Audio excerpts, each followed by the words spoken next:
Após 3 anos e 2 meses sendo a principal voz jurídica do Estado do Rio de Janeiro, hoje a gente vai poder conversar e conhecer em primeira pessoa a trajetória de um dos nossos maiores nomes aqui do direito do Rio, e até do Brasil, meu querido amigo Bruno Dubê, eterno procurador-geral. Bom, Bruno, obrigado por ter topado aí, achar um tempinho nessa agenda para a gente conversar e inspirar o pessoal. Bruno, meu irmão, a primeira coisa que a gente realmente conversa, né, é lembrando daquele primeiro discernimento nosso de por que fazer direito. Queria saber de você, por que você foi para a área jurídica, se era algo da família, se foi um projeto pessoal? Bom, a minha história com direito não é convencional, família de médico, e minha mãe professora de alfabetização, meu pai médico, urologista, saudoso pai. E naquela época, acho que a minha geração não pegou esse momento atual que a sociedade vive, que você pode ser qualquer coisa. Mas as carreiras eram medicina, engenharia, direito ou economia. Não podia sair daí. E eu, por falta de opção, ou falta de conhecimento, tenho 2 primos que são advogados, mas eram muito jovens na época que eu fiz vestibular, acabei optando pelo direito por falta de opção para entender o mercado, o meio jurídico, entender como é que funcionava a estrutura jurídica do país. E no meio do caminho eu acabei me apaixonando pelo direito público, a partir de uma palestra do hoje ministro-presidente do Supremo Tribunal Federal, que à época era procurador do Estado. Então fiquei apaixonado pelo direito constitucional, pelo direito público. E a partir daí, no meio da faculdade, eu comecei a estudar os autores da PGE, consagrados em direito administrativo, mais especificamente, e decidi tentar a sorte, tentar fazer um concurso público para procurador do Estado. Vamos passar por tudo isso. Mas me conta, o colégio que você estudou foi qual? Estudei no Colégio Teresiano, na Gávea. Na Gávea, tá. E aí depois foi fazer faculdade E aí eu fui fazer faculdade na Universidade Cândido Mendes. No centro? No centro. Eu acho que eu não sabia estudar. Se tivesse tido o José Roberto Melo Porto lá atrás me ensinando a estudar, eu teria talvez tido mais facilidade na vida acadêmica, até mesmo profissional. Eu tinha disciplina para ficar horas de estudo, mas eu não tinha métodos de estudo. Então foi um período difícil para mim. Aí entrei na faculdade, aí no primeiro, segundo ano ainda meio perdido, sem saber o que fazer. E aí, como eu falei, no terceiro ano eu comecei a fazer um estágio, a viver um pouco das mazelas e das delícias do Fórum Principal do Tribunal de Justiça do Estado do Rio de Janeiro. Escritório? História de advocacia, era o estagiário, história do Márcio Schivenato, que era chefe do escritório modelo da UERJ. E ali foi uma escola para mim que eu comecei a entender como é que funcionava a estrutura do Poder Judiciário. E aí comecei a optar por estudar, me dedicar mais ao estudo do direito público. E foi uma paixão, assim. Quando é que você começou a pensar se ia advogar ou fazer concurso? Então, a gente viveu lá no final da década de 90, início dos anos 2000, ali um boom de concursos públicos. E eu tive algumas experiências meio traumáticas no exercício do estágio que me levaram a optar pelo concurso. E eu tinha muita vergonha de falar em público, tinha dificuldade de falar em público, tinha medo de falar em público. E hoje eu tenho só um pouquinho de frio na barriga, mas eu optei no primeiro momento para fazer concurso para delegado da Polícia Federal, porque não tinha a prova oral, a temida prova oral.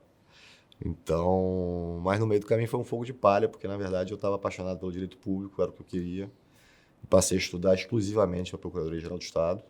Isso durante a faculdade? Isso no final do terceiro ano. Na Universidade Cândido Mendes, aquele sistema... Peguei a última turma do sistema de seriado, né, que é um sistema anual, como se fosse um colégio, né, não tinha aquele negócio de crédito, não ficava perdido fazendo créditos e disciplinas, era mais fácil do ponto de vista de organização.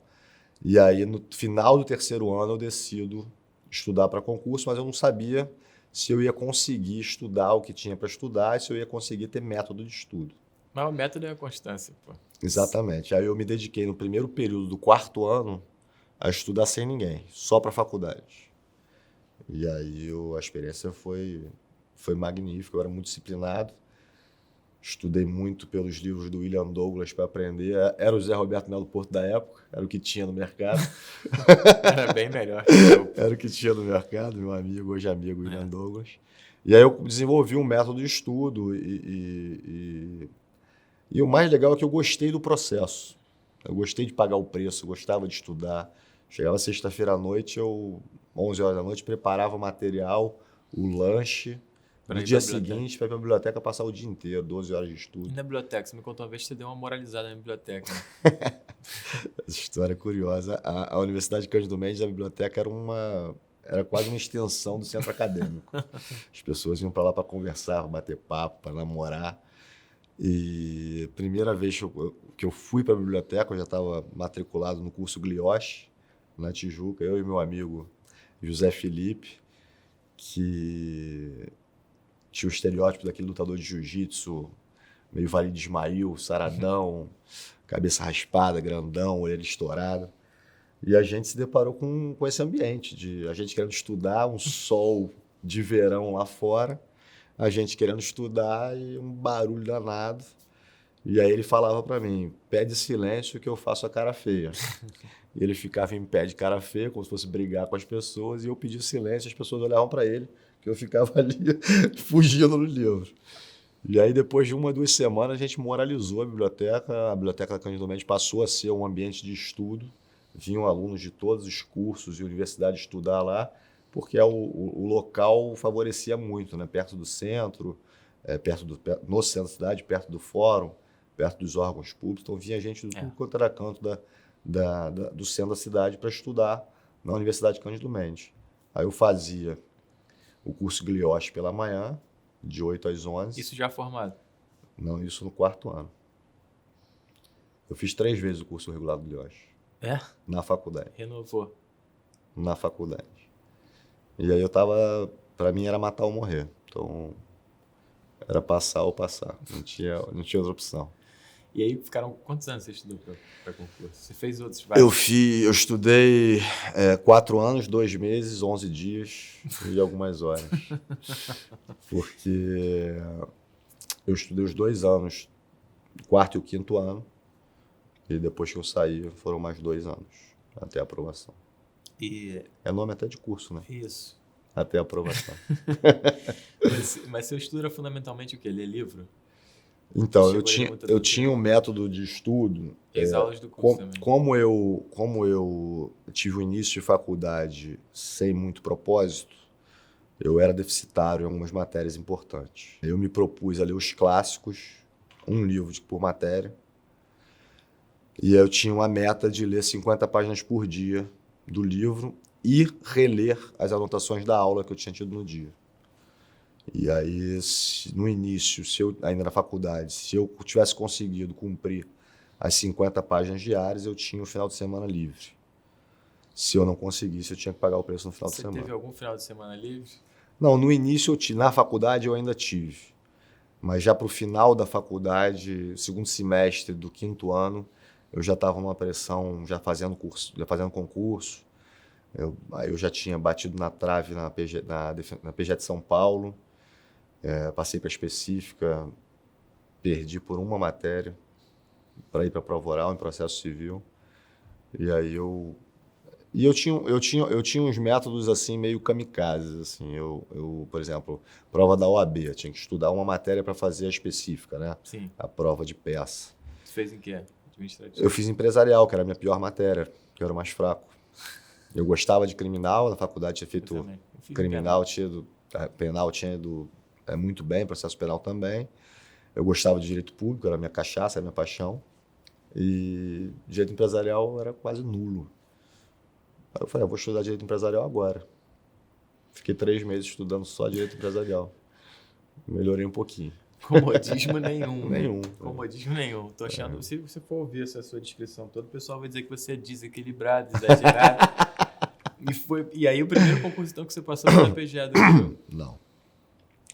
Eu fui reprovado em 11 concursos. Eu fiz 13. Eu passei nos 2 últimos, para advogado da Petrobras e para procurador do Estado. E aí, quando me chamaram para a Petrobras, eu já estava empossado na procuradoria. E aí eu recusei o convite. Isso foi quando? 2004. Agosto de 2004. 6 de agosto de 2004, eu tomo posse na PJ do Rio e vou passar por um período em Campos dos Goytacazes, na 10ª Procuradoria Regional, que atuava nas comarcas de Talva, de Cardoso Moreira, São Francisco de Itabapoana, São Fidélis, Itaperuna, não? São João da Barra e Campos. Eram os 5.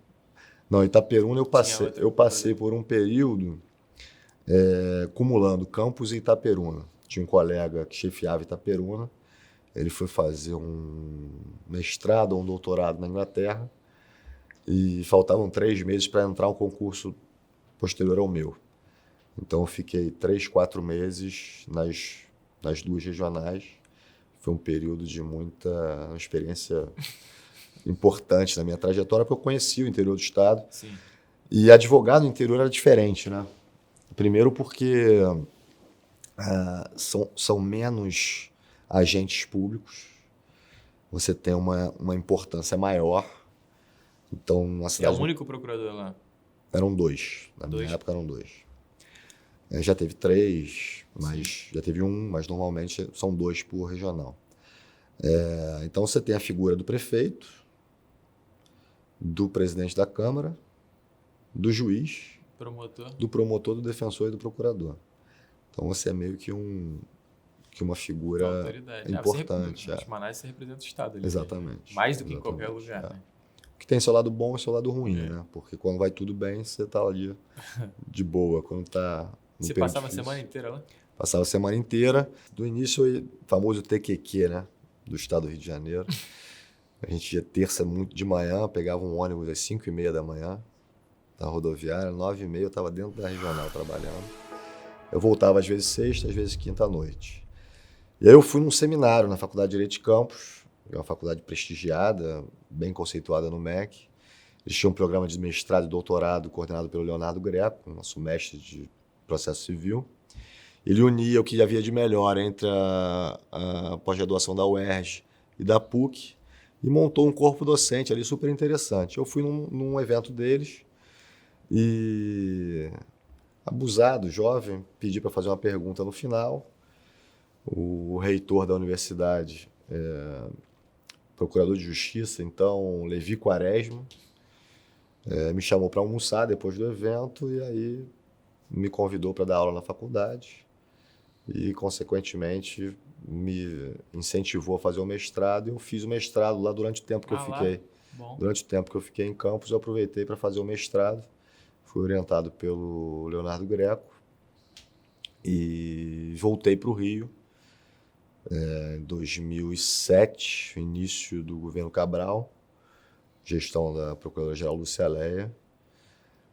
O Flávio William, nosso amigo, passa a chefiar a Procuradoria de Serviços Públicos, que era o suprassumo, que é o suprassumo da PGE. Para quem gosta de direito administrativo, o departamento, a Procuradoria Especializada de grande importância da Procuradoria-Geral do Estado do Rio. Ele assume a chefia e me chama para ser assistente dele.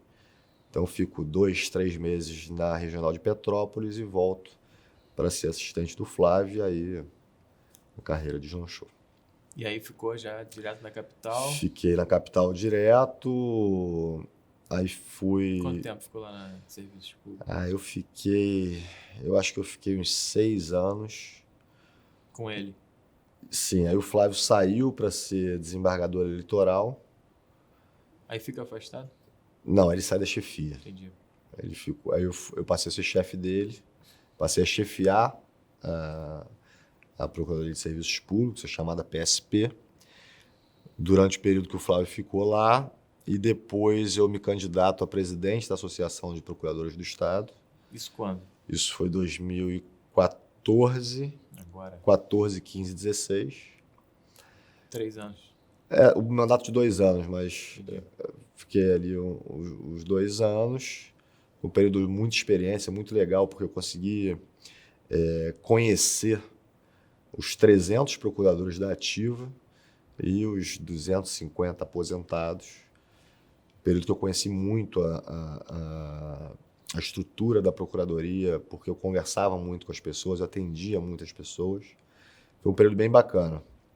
E depois eu saio... E aí fica afastado? Não fico afastado.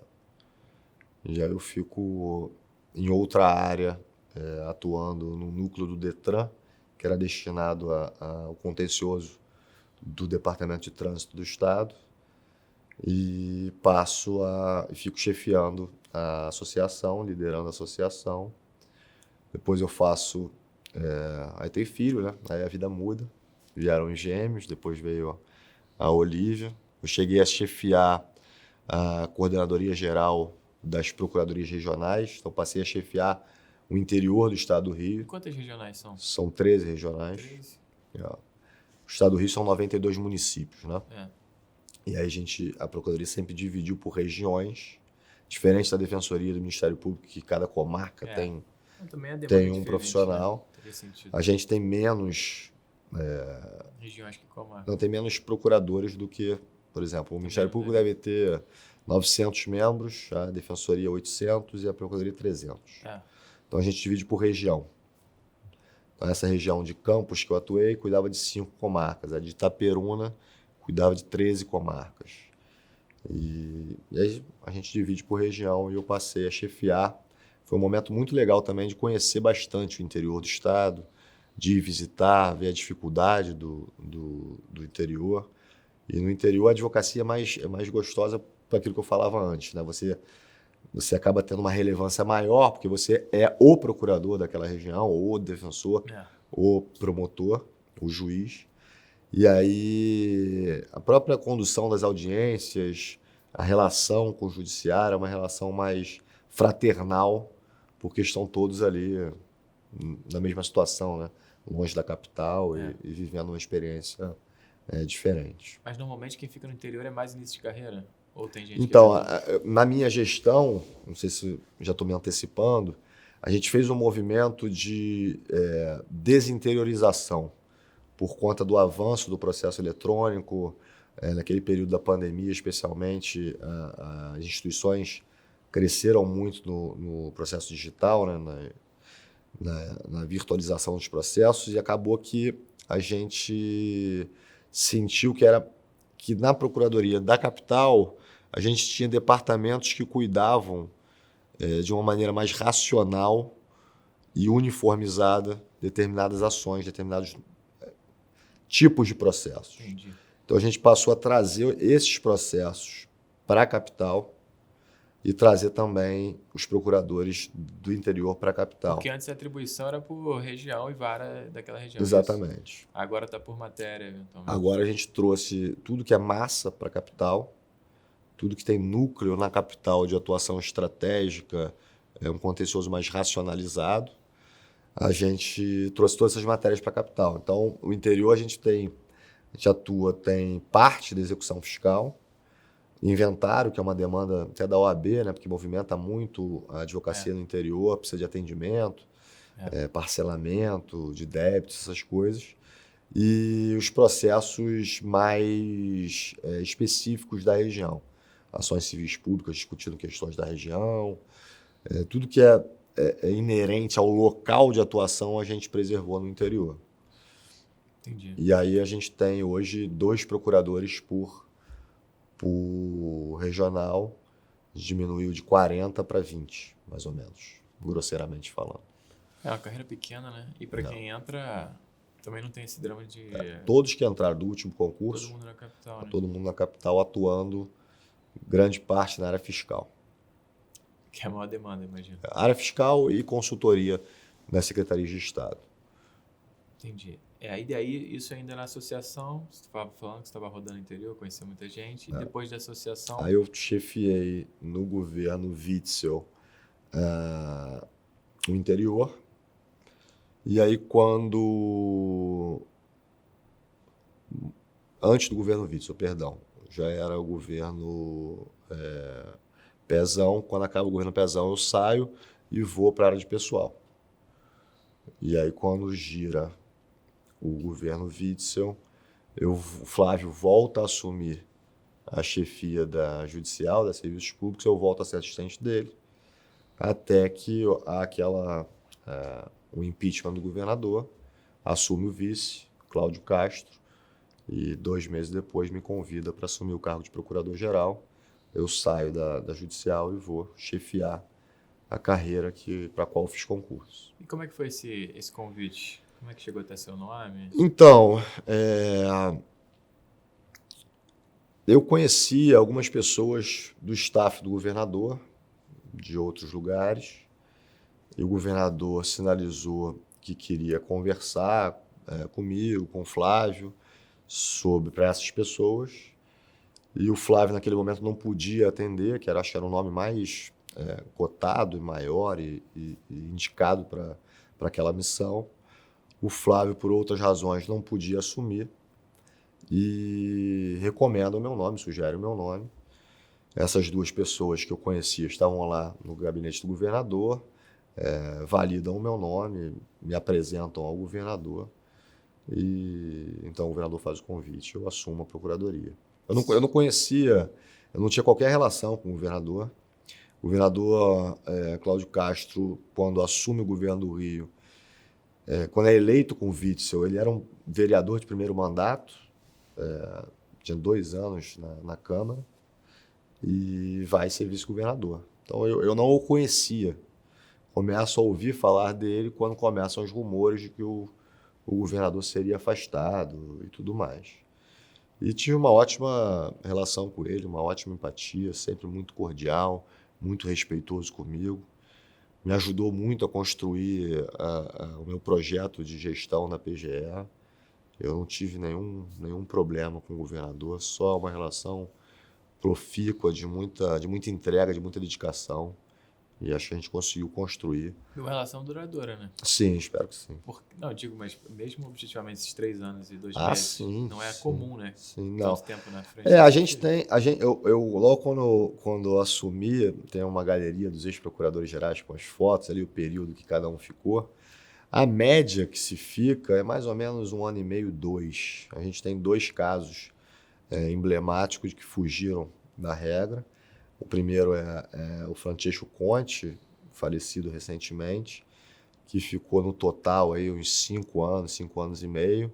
Ele chegou a ser chefe da Casa Civil também. E a Lúcia Alegre Maras Tavares, que é um ícone da nossa procuradoria, primeira e única mulher a assumir a gestão da procuradoria. Foi também presidente da nossa associação, até então era a primeira mulher.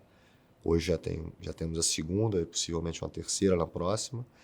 A Lúcia Alegre ficou quase 10 anos, né? Ficou 9 anos e 11 meses. Não ficou 10 anos porque teve que fazer uma cirurgia. E aí o governador Pezão iria trocar e trocou pelo nosso amigo Leonardo Spínola. Ô, Bruno, imagino que esse tempo na frente da PGE tenha sido um momento assim, de maior aprendizado, né? Na carreira. Com certeza, disparado. Não só jurídico, né? Todos disparado, os aspectos. Disparado. Quando você assumiu, você falou que você tinha um plano de gestão. Né? O que você imaginava de ser feito? O que efetivamente você conseguiu fazer, que te realizou? E o que apareceu no meio desse plano de gestão? Deve ser muitos planos surpresas. Né? Assim, eu conheço a Procuradoria a fundo, né? São 19 anos de dedicação à instituição, conheço todo mundo, me relaciono super bem com todo mundo. Eu acho que eu posso dizer que eu tenho 300 amigos dos que estão na ativa, além dos inativos, são muito queridos. E eu vivi intensamente as dores e as delícias de ser procurador-geral do Estado do Rio de Janeiro nesse momento. Então, quando a gente assume um governador afastado, uma crise política grande, sem muita perspectiva de recursos financeiros para terminar o ano, eu assumi em setembro de 2020. Como é que a gente arruma os recursos financeiros para terminar o ano? Com muito trabalho. Ameaçado de sair do regime de recuperação fiscal, tendo no horizonte a concessão do saneamento. Então, eu montei minha equipe em 48 horas, mais de 70 cargos em comissão, na estrutura da casa e nas chefias das assessorias jurídicas das secretarias. Que ficam no prédio da PGE?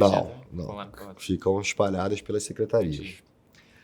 E eu tinha uma visão muito clara do que do que eu queria fazer, do que eu achava que era importante que o líder da instituição fizesse, que era cuidar das pessoas. O jurídico, a gente é pago para isso, a gente faz concurso para isso, a gente é preparado para isso. E a Procuradoria tem uma linda história de entregas jurídicas para o Estado e para a sociedade, em todos os aspectos. E eu achava que naquele momento do pós-pandemia, principalmente, era importantíssimo focar nas pessoas. Desde da recepção até a copeira que serviu o gabinete. A Procuradoria, antes de eu entrar, criou um laboratório da inovação, chama PG Inova. E esse laboratório da inovação fez uma pesquisa de clima antes da pandemia. E o resultado era assustador. Assim, o resultado foi que o servidor médio da Procuradoria, antes da pandemia, ele se sentia desvalorizado, desconectado, sem senso de pertencimento, ansioso, sem garantia, sem segurança. O cara não gostava de estar ali. Fora isso, tá ótimo. Né? Tirando tá ruim, tá bom.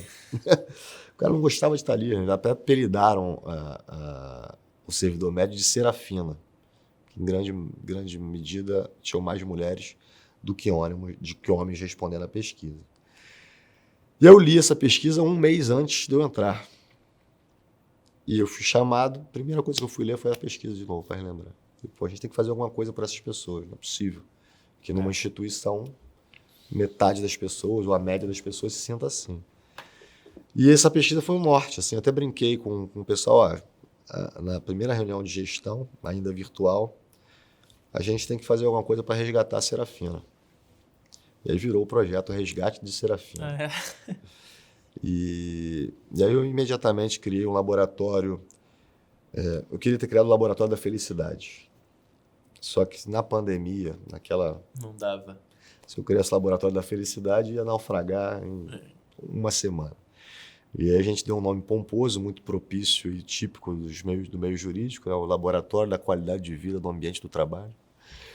E esse laboratório passou a ser um lugar de acolhimento, era uma rede secreta no Instagram, só para quem é da Procuradoria. E a gente passou ali, naquele momento, a oferecer uma rede... todo mundo trabalhando remoto? Isso no auge da Estava pandemia? todo mundo remoto. Era o segundo pico da pandemia, segundo lockdown. Uhum. E a gente começou a oferecer atividades externas, lúdicas, sem falar de direito. Era um momento de conexão, que as pessoas falavam das suas dificuldades, como no home office, como que cuidar das crianças e trabalhar, como é que mexe como é que lida com o processo digital, o SEI, que era o sistema que a gente usava, enfim. E aí começamos a oferecer, trouxemos a Renata Capucci, falou da mulher do mercado de trabalho, a gente trouxe um cara que era do marketing da Disney, trouxe pessoas que falam de felicidade, e começamos a oferecer rodas de conversa sobre samba, sobre política, sobre livro. Tudo remoto? Tudo remoto, sem gastar R$1. E aí, pessoal? O pessoal aderiu, comprou a ideia, o laboratório ganhou de presente 30 voluntários, e a gente passou, quem quisesse escrever sobre samba, escrevia sobre samba, quem quisesse escrever sobre religião, falava de religião, quem quisesse escrever sobre arte, falava de arte, e organizava eventos. Então, cada um começou na sua área de interesse a se doar para o coletivo. Então, as pessoas passaram a se desenvolver no ambiente do trabalho, na instituição que trabalha, os seus dons, as suas qualidades, e a oferecer isso para o nosso público interno. Isso gerou uma conexão enorme entre as pessoas passaram a se conhecer mais, a dar mais valor, a entender os problemas uns dos outros.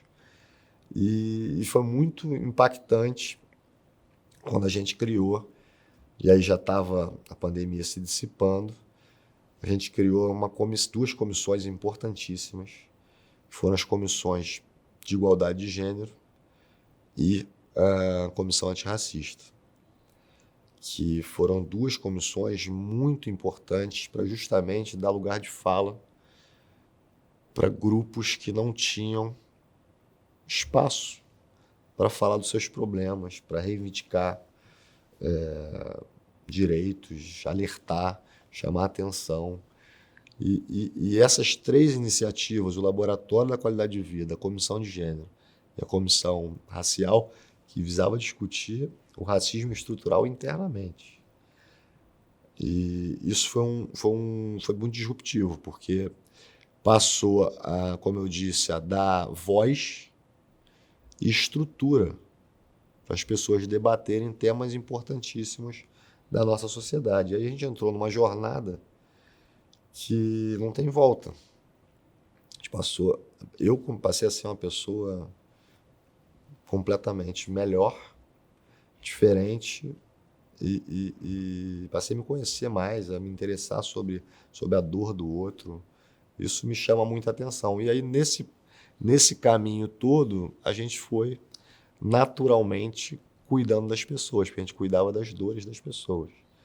E aí eu fiz uma parceria com a Firjan e SESI, na pandemia ainda, que oferecia gratuitamente para todo mundo acompanhamento nutricional, acompanhamento de atividade física online e psicólogo.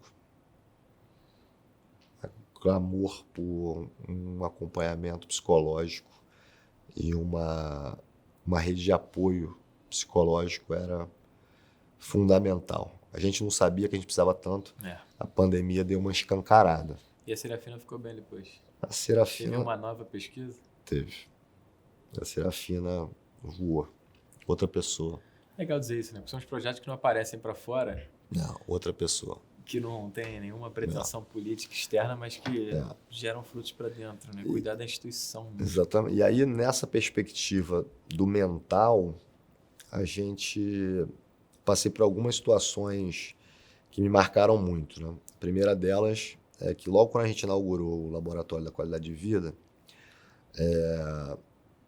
tinha uma servidora nossa, muito humilde, cargo em comissão, que ela estava escondida na pandemia no interior, escondida do ex-marido, 3 filhos, um autista. O ex-marido dela batia nela e nas crianças, e ele tinha sido preso.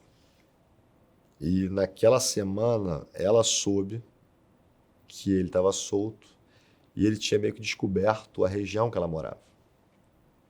No interior, né? Tem um bar, uma praça, uma padaria. E ele começou a visitar esses estabelecimentos, dizer que estava à procura dela, que ia matar ela.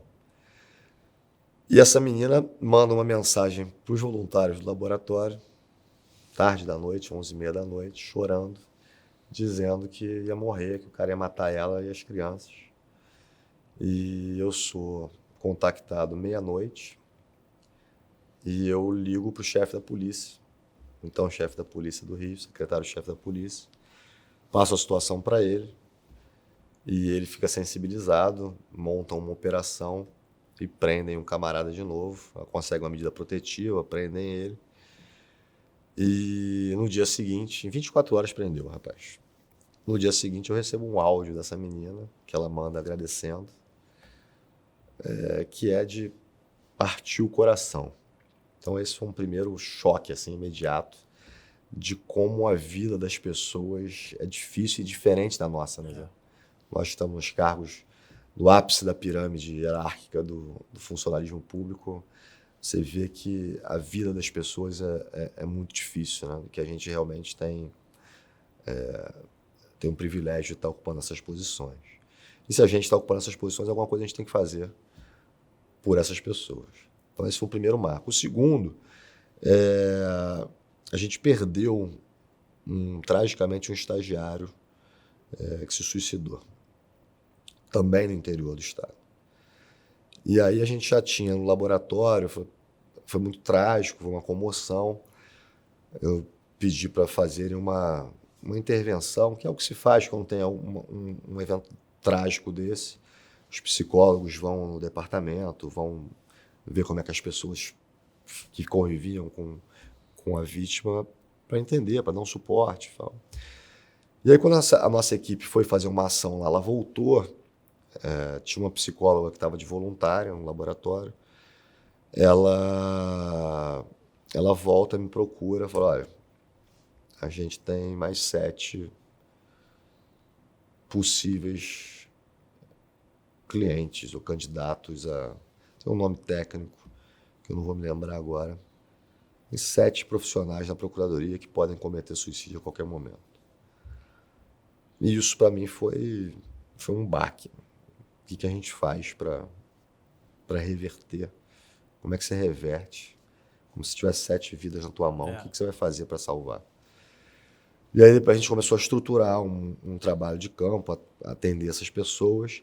E eu convidei essa psicóloga, que era uma psicóloga especializada em combater o suicídio na Polícia Militar, premiada. E eu chamo ela, a gente monta um grupo de apoio para essas pessoas. Eu passei a receber alguns desses profissionais sem falar do assunto. Pô, vem tomar um café com o procurador-geral. E o curioso é que o que eles me relatavam de dor, ou eu já tinha passado, ou alguém próximo a mim já tinha passado. E é impressionante como as dores são as mesmas das pessoas que convivem socialmente num determinado espaço e tempo. E quando eu falava para ele, pô, passei por uma situação igual. Passei exatamente o que você está falando. Pô, o cara tinha perdi meu pai. Pô, também perdi meu pai, entrei numa depressão profunda. Pô, você também. E aí, a partir daí, a gente conseguiu se conectar com essas pessoas e graças ao nosso trabalho, e graças a Deus principalmente, a gente conseguiu evitar outros fatos trágicos. E aí a gente criou na PGE o Núcleo de Saúde Mental, para exatamente, a partir de uma pesquisa de campo, 200 profissionais manifestaram quase que um clamor, um pedido de socorro para ter acompanhamento psicológico. E hoje a Procuradoria tem na sua sede um núcleo de saúde mental com 4 psicólogos para atender a nossa população, a nossa comunidade, melhor dizendo. Fazem atendimentos emergenciais, crise de ansiedade, alguma coisa pontual. E as psicólogas lançaram um projeto super legal que é o Olá, Como Vai? Para quem se aposenta. Depois de um tempo se aposentou, elas ligam, pô, como é que você está? O que você está fazendo? Pô, vem aqui, toma um café. E o outro, que é super legal, tem uma conexão, uma interseccionalidade com o trabalho da Comissão de Gênero, que é um suporte para as mães quando retornam da licença maternidade. Como é que é esse trabalho? Como é que você está? Um apoio, né? Então foram iniciativas voltadas, nada de jurídico, voltadas para as pessoas, tentar humanizar a gestão e a instituição. Pô, isso é um legado e tanto, hein, Bruno? Mas enquanto isso, eu imagino que um monte de bomba explodindo. Não deixaram de explodir. E aí... Não deixaram de explodir. Outro contributo que eu acho que foi muito importante, e eu até agradeço, né? Acho que todo mundo tem que agradecer, é a questão lá do Museu do Karma, né? Foi um golaço. Quando você assumiu, já tinha, as obras tinham encerrado? Não. 2015, o Estado do Rio de Janeiro passou por uma grave crise fiscal e era preciso reduzir gasto. Então, o Convento do Carmo, que foi um dos primeiros prédios históricos do país, abrigou a família real, abrigou a rainha de Portugal, do Brasil e do Algarve, a Dona Maria I, rainha para uns a louca, eu prefiro chamar de a piedosa. Ela morre e é velada no Convento do Carmo. Então, um prédio histórico. A PGE tinha acabado de retomar o prédio que estava ocupado irregularmente, para o patrimônio estadual. E vem a crise fiscal, o Estado não tinha dinheiro para reformar o prédio estava quase caindo em ruínas. A então Procuradora-Geral Lucialéia Guimarães Tavares, a nossa rainha, ela pede ao então governador para que a PGE assuma a gestão patrimonial e arque com as obras do prédio. E aí o governador autoriza, a PGE faz uma licitação, contrata uma empresa especializada em obra de restauro e se inicia ali um processo longo de jornada de obra, de restauro, de obra pesada e muito específica, porque é um patrimônio tombado, não se pode botar abaixo e subir de novo. Essa obra passa pela gestão da Lúcia Leia, do Leonardo Spínola, do Rodrigo Zambão, do Cláudio, do Marcelo Lopes, do Reinaldo. E eu assumo em 2020 a obra parada por conta da pandemia.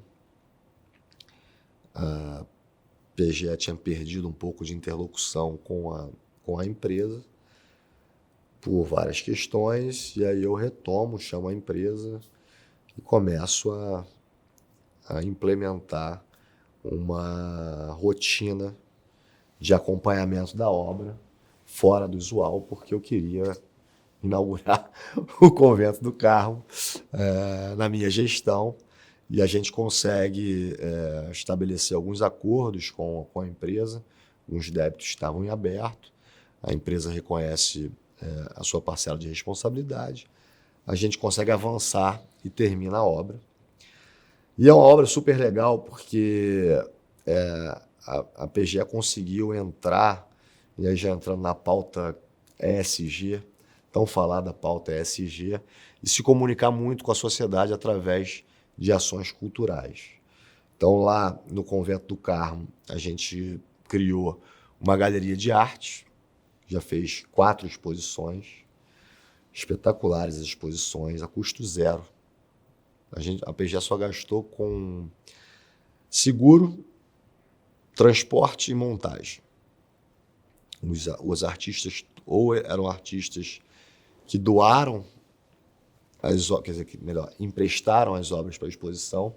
A primeira exposição contou com Beatriz Milhazes, Adriana Varejão, Vicky Muniz, Wallace Pato e vários outros jovens artistas que ainda não explodiram, mas que estão na iminência de explodir. Em frente à Galeria de Arte tem um bistrô do Sesc, charmoso bistrô, super gostoso. No pavimento de cima, a gente tem algumas salas de leitura, tem um gabinete do Procurador-Geral, tem uma biblioteca linda, maravilhosa, da Lúcia Miguel e do Otávio Tarquínio, que eram 2 literatos, críticos de cinema, doaram, o filho deles doou para a PGE, a biblioteca. Então, é uma biblioteca que reproduz o escritório deles, que é uma doação com encargo. Então, vale muito a visita. E tem a sala onde morou Dona Maria I, que a gente quis fazer uma reconstrução da sala, do quarto dela, mas como não há registro histórico, o IFAM não permitiu que a gente fizesse. Mas não tem problema nenhum, a gente usa o espaço para fazer evento. Então a gente lançou um evento que chama Quintas do Carmo, que é um evento que acontece de uma a 2 vezes por mês, às quintas-feiras. A gente recebe músico, a gente recebe artistas, autores de livro, filósofos. Tem uma pegada muito cultural. Na época da Copa do Mundo, a gente recebeu o Ricardo Rocha, nosso capitão do Tetra, e o Juan, zagueiro. Enfim, recebemos várias pessoas, críticos de cinema, da política. É um espaço não jurídico. De vez em quando a gente faz uma coisinha jurídica porque é do nosso métier, mas é um espaço super legal de debate, de fomento à cultura, à arte, ao desenvolvimento social. E na parte de cima a gente tem as salas de aula da nossa Escola Superior de Advocacia Pública. Dá para fazer uma sala grande para 300 alunos ou 5 salas de 60. Paredes especiais, flexíveis, que fecham. E tem a biblioteca da PGE, que é uma biblioteca espetacular, com mais de 80 mil títulos. Bibliotecas específicas, né, que a gente chama, todas doadas, do Diogo Lobo, do do Ricardo Lobo Torres, do Diogo de Figueiredo Moreira Neto, do Letácio Jansen, enfim, tem várias bibliotecas especiais. E é um ambiente assim, que ficou, na minha gestão, muito marcado justamente por essa retomada da Procuradoria do pós-pandemia. A gente... tudo no Rio acaba em samba, né? A gente gosta de fazer, de se reunir, de festejar, de celebrar a vida. E esse momento pós-pandêmico foi um momento que precisava tirar um pouco mais das pessoas, do lado humano, e tentar se conectar mais, trazer as pessoas de volta para o convívio. Eu pedi ao prefeito sugerir ao prefeito que homenageasse a advocacia privada e a advocacia pública e desse aquela praça que fica em frente ao Paço Imperial, mas contígua ao convento, que batizasse a praça com o nome do talvez nosso maior ícone da advocacia pública e privada, o Eduardo Seabra Fagundes, que foi presidente do Conselho Federal da OAB e procurador-geral do Estado, e foi um símbolo, talvez, da redemocratização do país. E a praça, então, foi batizada Praça Procurador-Geral Eduardo Seabra Fagundes. E lá nessa praça, a gente, de vez em quando, reúne a nossa turma e faz um samba da praça, para justamente celebrar a vida, né? Muito bom. Fico imaginando, Bruno, que você estava ali na Cândido, naquela biblioteca, tantos dias, né? Pensando quando a vida ia andar. Quando é que você imaginou que logo do lado ali você ia realizar tudo? Exatamente. Eu estudei. E curioso, Zé, que eu fiz escritório modelo da faculdade no Convento do Carmo, lá no prédio onde Dona Maria. E eu conhecia muito pouco do prédio, passei a conhecer o prédio muito mais depois. E para mim tem repleto de significados, assim, a retomada, a entrega do prédio. Virou um símbolo da minha gestão, porque a gente movimentou bastante ali. E o legal é que são eventos, né, universais, gratuitos, de acesso a todos. Foi uma experiência incrível. E nas pautas jurídicas, que eu acho que é importante dizer, a gente teve atuações muito importantes para o Estado, né? A PGE, para quem não sabe, ela funciona como um escritório de advocacia do Estado, tem uma atuação muito importante no contencioso, em defesa do Estado, às vezes no polo ativo, mas, em linhas gerais, muito na defesa do Estado. A gente atua cobrando os impostos, atua nessa parte de consultoria das secretarias de Estado, que é um papel fundamental, que a PGE vem ocupando e vem expandindo ao longo do tempo. E, basicamente, na minha gestão, eu escolhi 3 pilares assim, de gestão na atividade fim, né? O primeiro deles diz respeito a prestar o auxílio necessário à modelagem jurídica dos grandes projetos, grandes políticas públicas do Estado. Então, a gente participou ativamente do auxílio à Casa Civil e à equipe do governador na modelagem jurídica da concessão do saneamento. Montei um grupo de trabalho vinculado ao meu gabinete com mais de 20 procuradores multidisciplinares, todos tinham alguma coisa a oferecer. Então, tinha visão de economia, visão do direito do trabalho, do contencioso civil, da concessão propriamente dita, administrativistas de renome no cenário nacional. A gente fez um trabalho muito importante para viabilizar a concessão do saneamento, que é a grande marca do governo Cláudio Castro. Igualmente, a gente participou da modelagem da concessão do Maracanã, que foi ontem autorizada pelo Tribunal de Contas do Estado, que vai ser promovida aí nos próximos dias, e diversas outras políticas públicas de impacto para a sociedade. Então, esse era um pilar importante. O outro pilar significativo foi o incremento tanto de sistema quanto de perfil e de pessoal na área fiscal. Eu tive o cuidado de dar uma repaginada na atuação da PGE na área fiscal. Justamente, você perguntou no início como é que vive sem dinheiro, né? Como é que faz, como é que recupera o dinheiro. A atuação na recuperação de ativos foi muito significativa na dívida ativa. Isso então, é um grande gargalo também, é um né? grande gargalo. Mas e como é que a gente recupera isso? Então, tem muito crédito podre na dívida ativa, a verdade é essa. Então, a dívida ativa do Estado tem números assustadores, mas quando você vai classificar o crédito e ver o que você pode recuperar, a margem é muito pequena, mas ainda assim tem muito dinheiro lá. Então, a gente colocou dos 40 procuradores novos, 30 foram para a dívida ativa ou para a área tributária. Na área fiscal recebeu, portanto, 30. A área do consultivo recebeu os outros 10. Então, eu fomentei muito a troca do perfil.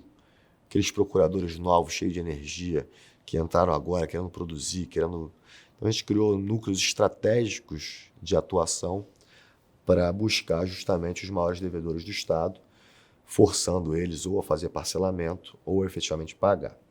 E o outro pilar da gestão, vou chegar no que você perguntou, se é tudo jurídico, né? Se é tudo judicial. O outro pilar da gestão foi muito enfático nos métodos alternativos de solução de controvérsia. A gente tentou buscar uma mudança cultural da própria atuação da Procuradoria, né? Saindo daquele papel de meramente adversarial para uma advocacia negocial e muito mais colaborativa. Então, nesse ambiente de cooperação, a gente celebrou acordos de cooperação técnica com todas as instituições do sistema de justiça, visando incrementar o diálogo e estabelecer rotinas próprias para a formulação de acordos. Então, a gente buscou, tanto com o Judiciário, com o Ministério Público, com a Defensoria, com o Tribunal de Contas, estruturar as nossas instituições para uma pauta comum, que era de solucionar grandes impasses e pequenos impasses. Então, nessa nova procuradoria que foi criada, a Procuradoria de Métodos Adequados de Soluções de Controvérsias e Direitos Humanos, a gente tem lá 2 câmaras administrativas. Uma Câmara Administrativa de Solução de Litígios da Saúde, que foi criada lá atrás, já tem 217 mil atendimentos, uma parceria com a Defensoria, com a Procuradoria do Município, com as 2 secretarias de saúde, né? Estado e município. Já atendeu, como eu disse, mais de 217 mil pessoas e celebrou mais de 160 mil acordos. São 160 mil acordos a menos na estrutura do Poder Judiciário. Sim. E a outra Câmara, que é uma Câmara que foi criada na gestão do Leonardo Spíndola, lá em 2017 para 2018, e que eu tive o prazer e a sorte de já tê-la concebida, fomentar muito o seu papel e o seu empenho para recuperar ativos, para evitar que o Estado gastasse mais do que deveria, oferecendo vantajosidade econômica para os acordos e, principalmente, ajudando na administração da justiça, exercendo um papel de função essencial à justiça, que pela Constituição é conferido à PGE. Então, a gente auxilia o Poder Judiciário na liquidação de sentença, nas ações coletivas gigantescas, ajuizadas pela Defensoria, muitas vezes, ou por sindicatos, que às vezes é fácil você chegar no título judicial, sim, mas é muito difícil a satisfação. Teve um caso que é emblemático, que a gente fez com um acordo com o sindicato dos professores da rede estadual de ensino, todos os beneficiários aposentados, muitos com 85, 90 anos, e Estado e sindicato ficavam aí discutindo questões de execução, quando é que começa a contar juros, qual a taxa que se aplica, as questões que não iam acabar nunca, e talvez essas pessoas jamais vissem em vida a cor desse dinheiro. E eu propus um acordo para o sindicato, para a gente esquecer a discussão jurídica, focar no que era importante. A gente reduziu para o Estado 100 milhões de reais e satisfez o crédito de todos aqueles 10 mil aposentados às vésperas do Natal de 2021. Foi um marco muito significativo. E a par disso, a gente tem feito com o Poder Judiciário nos últimos 2 anos, 1 ano e meio, alguns planos de negociação para resolver questões pontuais também desses acervos de massa que assolam o Poder Judiciário, assolam a nossa sociedade, a Defensoria, a Advocacia, a Procuradoria. Todo mundo sai perdendo com esse volume exagerado de processos que a gente tem. E esses planos de negociação são mecanismos muito fortes, muito eficazes para a gente deixar de discutir questões pequenas inerentes à execução, que muitas vezes a pessoa quer ganhar mais R$500, R$1.000, o advogado quer ganhar mais honorários, a Procuradoria quer evitar um prejuízo de uma ordem pequena de grandeza, e a gente passou a estabelecer parâmetros fixos, muitas conversas com juízes de fazenda, para a gente deixar de discutir aquilo que já estava pacificado, mas também que a gente tivesse, como advogados públicos, a legitimidade para falar aquilo ou defender aquelas teses que para o Estado eram realmente importantes. Então você recupera ativo e deixa de gastar também. Exatamente. Então pronto, você faz a vida das pessoas andarem. Exatamente. Ô Bruno, depois de tanta coisa, tanto tempo, 19 anos, né? De procuradoria. 19 anos de procuradoria. Entrou com 5 anos. Quais são os seus projetos daqui para frente? Dentro da procuradoria, fora dela? Zé, o meu projeto é tirar um pouquinho de férias, deixando a barba aqui por fazer. Ela insiste em não crescer, mas o meu projeto agora é descansar um pouquinho. Esse é meu último compromisso profissional do ano. Mas eu tenho alguns projetos, assim, eu acho que é muito claro para mim que eu tenho que trabalhar com consensualismo, com mediação. Acho que tem muito a oferecer, tanto para o Estado quanto para a minha instituição nessa perspectiva. A Procuradoria a gente pode advogar, né? Tem esse benefício de poder advogar. Eu acho que talvez explorar um pouquinho desse lado também. E fiquei muito impressionado, assim, muito impactado como eu me encontrei exercendo alguns papéis na gestão da PGE. Então, a pauta voltada do ESG, focada no social, para mim, me chama muita atenção. E eu acho que nesse período de férias eu vou conseguir tentar usar um pouquinho do ócio criativo para botar uma coisa no papel e me preparar para o que há de vir. Bom, Bruno, muito obrigado, amigo, por ter doado quase um dia inteiro das suas férias aqui pra gente. Imagina, para mim foi uma alegria. Uma alegria. Muito sucesso aí, irmão. Que Deus te abençoe nos próximos passos. A todos nós. Curte essas férias. Obrigado. Obrigado. Esse foi Bruno do Bem, primeira pessoa. Até a próxima. Obrigado.